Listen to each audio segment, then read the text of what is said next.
दोस्तों, जब हम चांद की बात करते हैं तो हमारे दिमाग में सबसे पहले हमारी पृथ्वी की मून की इमेज ही आती है। लेकिन क्या आपको पता है कि हमारे सोलर सिस्टम में 200 से भी ज्यादा मून्स हैं जिनके बारे में हम जानते हैं। ये मून्स ना सिर्फ अपने प्लैनेट्स और ड्वार्फ प्लैनेट्स के चारों ओर ऑर्बिट करते हैं, बल्कि ये मून्स भी हमारे चांद की तरह ही अपने अंदर ढेर सारे अनसुलझे सवालों और रहस्यों को छिपाए हुए हैं।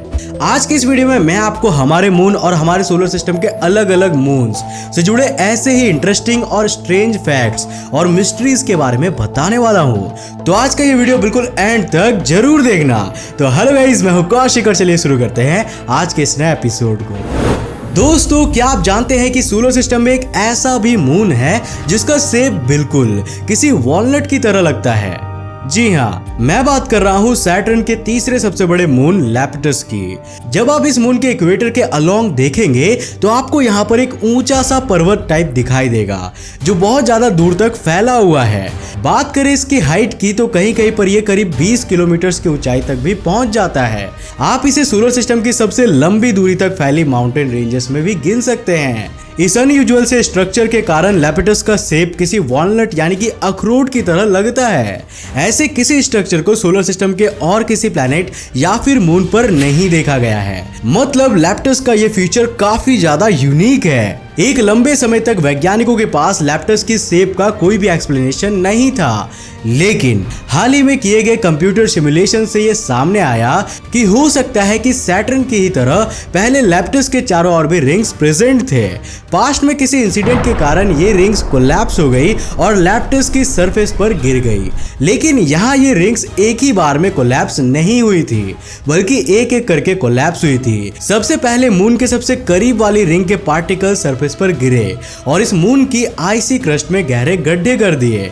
उसके बाद एक एक करके दूसरी लेयर्स कोलैप्स होती गई और एक के ऊपर एक जमा होती गई। इस तरह ये समय के साथ साथ एक माउंटेन रेंज के रूप में बदल गया। दूसरे नंबर पर आता है प्लूटो का सबसे बड़ा मून सैरोन। आपको बता दूं कि सैरोन की साइज प्लूटो से करीब आधी ही है, इसलिए इन्हें कभी कभी डबल ड्वार्फ प्लैनेट सिस्टम भी कहते हैं। इन दोनों के बीच की डिस्टेंस भी सिर्फ 19,640 किलोमीटर का ही है। मोस्ट इंटरेस्टिंगली ये सैरोन प्लूटो के साथ ग्रेविटेशनली लॉक्ड है और यही कारण है कि अगर आप प्लूटो पर खड़े हुए हो तो आपको या तो सैरोन हमेशा अपने सर के बिल्कुल ऊपर ही दिखेगा या फिर दिखेगा ही नहीं।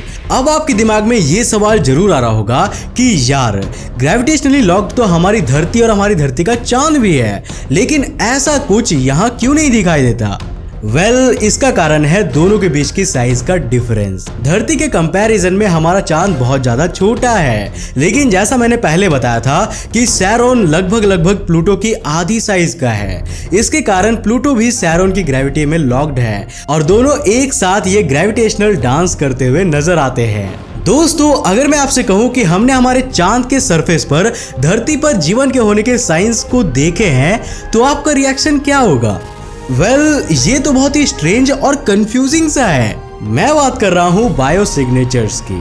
बायोसिग्नेचर्स एक ऐसा सब्सटेंस या फिर साइन होता है जो बताता है कि किसी जगह पर लाइफ है या फिर पास्ट में लाइफ थी।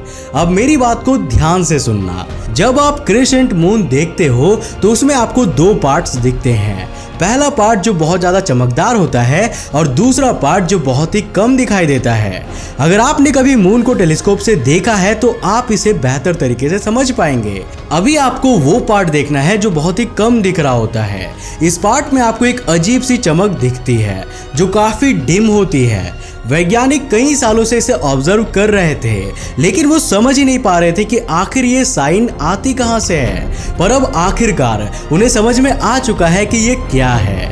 ये है अर्थ साइन।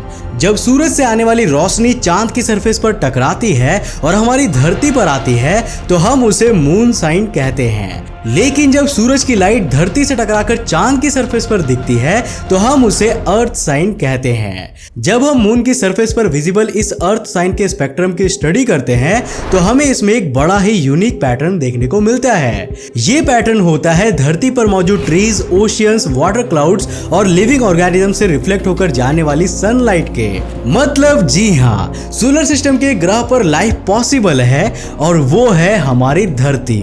शब्दों पर नहीं, इसके मतलब पर जाइए। मैं यहाँ आपको ये बताना चाहता हूँ कि अगर धरती पर लाइफ होने के सबूत हमें चांद पर से प्राप्त किए गए स्पेक्ट्रम में देखने को मिल सकते हैं, तो क्या हम यूनिवर्स में अलग अलग ऑब्जेक्ट्स से आ रही लाइट के स्पेक्ट्रम को स्टडी करके उनमें बायो सिग्नेचर्स की तलाश नहीं कर सकते हैं? बिल्कुल कर सकते हैं, और इस दिशा में हमने अपने कदम बढ़ा भी दिए हैं। और क्या पता जल्द ही हम इस टेक्निक के जरिए एक ऐसे प्लैनेट की खोज भी कर ले जहां पर लाइफ पॉसिबल हो। दोस्तों, अब मैं आपसे एक सवाल पूछना चाहता हूँ, क्या आपको लगता है कि प्लास्टिक बनाने के लिए प्रकृति को इंसानों की जरूरत है? आई गेस आपका जवाब हाँ ही होगा, लेकिन सैटर्न के मून टाइटन पर ऐसा नहीं है। यहाँ पर मीथेन और दूसरे हाइड्रोकार्बन्स की बारिश होती है। जब टाइटन पर सूरज की रेज पड़ती है तो ये हाइड्रोकार्बन्स टूट जाते हैं और दूसरे मॉलिक्यूल्स में बदल जाते हैं। हमारी धरती पर इंडस्ट्रीज में भी प्लास्टिक के लिए रॉ मटेरियल बनाने की पहली स्टेप यही होती है। इसे केमिकल क्रैकिंग कहते हैं। यहाँ तक कि नासा के कैसिनी स्पेसक्राफ्ट को यहाँ पर प्रोपिलीन और ईथेन भी मिला था। ये दोनों वही प्रोडक्ट्स हैं जिन्हें प्लास्टिक मैन्युफैक्चरर्स पॉलीप्रोपिलीन और पॉलीइथिलीन बनाने के लिए इस्तेमाल करते हैं। वैसे क्या आपने कभी ट्रोजन मून्स के बारे में सुना है? ये ऐसे मून्स होते हैं जो एक ही ऑर्बिट को शेयर करते हैं, मतलब वो अपने प्लैनेट के अराउंड एक ही पाथ पर घूमते हैं, लेकिन इनके बीच 60 डिग्री का अंतर होता है। हमारे सोलर सिस्टम में ये ट्रोजन मून वाला सिस्टम सिर्फ सैटर्न के मून्स में ही देखने को मिलते हैं। सैटर्न के 2 मून्स के ट्रोजन मून्स हैं। पहला मून है टेथिस, इसके 2 ट्रोजन मून्स हैं। टेलिस्टो जो इसके आगे की ओर 60 डिग्री पर ऑर्बिट करता है और कैलिप्सो जो इसके पीछे की ओर ऑर्बिट करता है। दूसरा मून है डियोन, इसके भी 2 ट्रोजन मून्स हैं। हेलेन इसके आगे की ओर ऑर्बिट करता है और पॉलीड्यूसिस इसके पीछे की ओर। आपको बता दूं कि एक ऑर्बिट में जिन पॉइंट्स पर ये मून्स प्रेजेंट होते हैं, हम उन्हें लैग्रैंजियन पॉइंट्स कहते हैं। ये पॉइंट्स इतने ज्यादा स्टेबल होते हैं कि ये मून्स आपस में कभी भी नहीं टकरा सकते, क्योंकि हर पॉइंट पर इनके बीच प्रॉपर अंतर होता है। दोस्तों, अभी मैं जब आपको सैटर्न के चांद की स्टोरी सुना रहा था, तो क्या आपको ऐसा नहीं लग रहा था कि काश हमारे धरती के भी एक से ज्यादा चांद होते तो कितना अच्छा होता ना? और धरती का केवल एक ही चांद क्यों है? अभी मैं आपको जो बताने वाला हूँ उसे जानकर आप शॉक्ड हो जाओगे।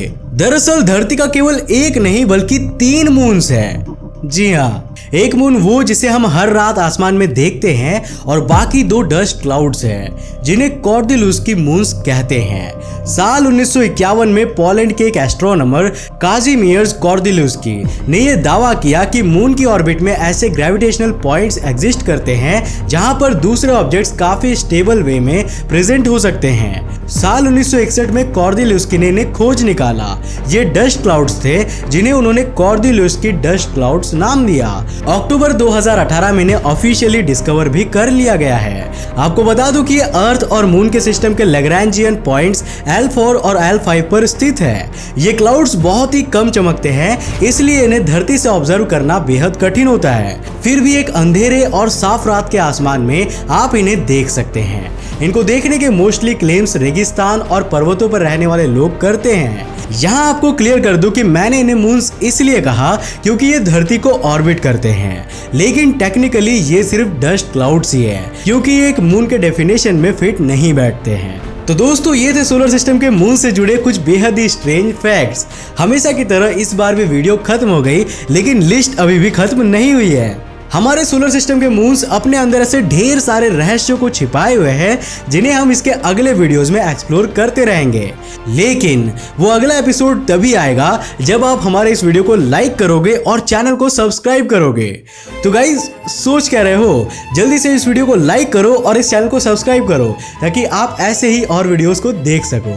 अगर आपको वीडियो पसंद आए तो इसे लाइक करने के साथ साथ अपने फ्रेंड्स और फैमिली के साथ जरूर शेयर करना। अगर आप नए हो इस चैनल पर तो इंटरेस्टिंग वीडियोस के लिए चैनल को सब्सक्राइब करने के साथ साथ नोटिफिकेशन बेल को ऑन कर देना ताकि आप देख सको हमारे वीडियो सबसे पहले। तब तक के लिए बाय, जय हिंद।